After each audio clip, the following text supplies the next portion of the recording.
당신의 투자를 높은 곳으로 유한타증권.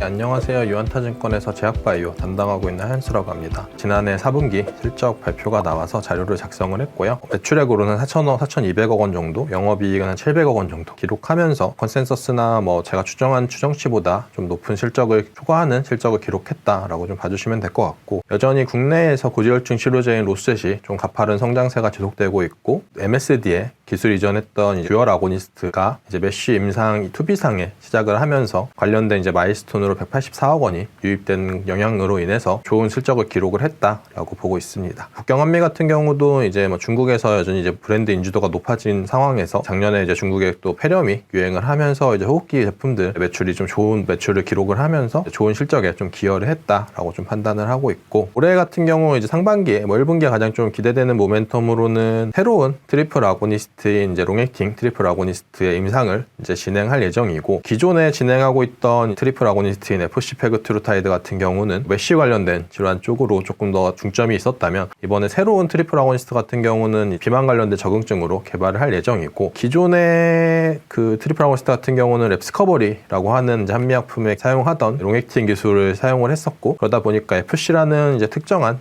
부분들을 좀 결합을 하다 보니까 분자 크기가 좀 너무 컸던 것들이 뇌내로 약물 전달에서 조금 더 불리한 측면이 있었다면, 이제 새로운 그 트리플 아고니스트 같은 경우는 이제 아실레이션 방식을 사용함으로써 뇌내로 투과가 좀 더 용이하다라는 측면들이 있고, 그런 것들을 이용해서 식욕 조절 같은 것들에서 강점이 있겠다라고 좀 생각을 하고 있습니다. 새로운 트리플 아고니스트 같은 경우는 상반기에 아마 전임상 데이터를 좀 공개를 할 예정으로 좀 보고 있고, 관련 학회로는 5월에 있을 미국 내분비 학회인 아다가 가장 유력하지 않을까 좀 생각을 하고 있는데, 전임상 데이터 공개를 통해서 과거에 일라이릴리가 현재 진행하고 있는 트리플 아고니스트인 타겟도 같은 레타트루타이드의 전임상 데이터가 현재 셀 같은데 논문에서 이제 공개가 되어 있는데, 전임상 데이터를 비교를 함으로써 그 다음에 향후에 이제 사람한테서 어느 정도의 체중 감량이 가능한지도 추정이 가능하겠다라는 것들을 고려를 했을 때는 전임상 데이터가 공개되는 5월쯤이 이제 주가에서 조금 더 우상향하는 모습들 보여줄 수 있지 않을까라고 좀 생각을 하고 있고, R&D 모멘텀을 포함해서 실적적인 측면에서도 한미약품에 대해서는 여전히 매수 의견을 유지를 하고 있고, 목표 주가 42만 원을 유지를 합니다. 요약해서 말씀드리면, 지난해 4분기 같은 경우 제품들의 견조한 실적과 MSD를 통한 마일스톤이 유입이 되면서 이제 좋은 실적을 기록을 했었고,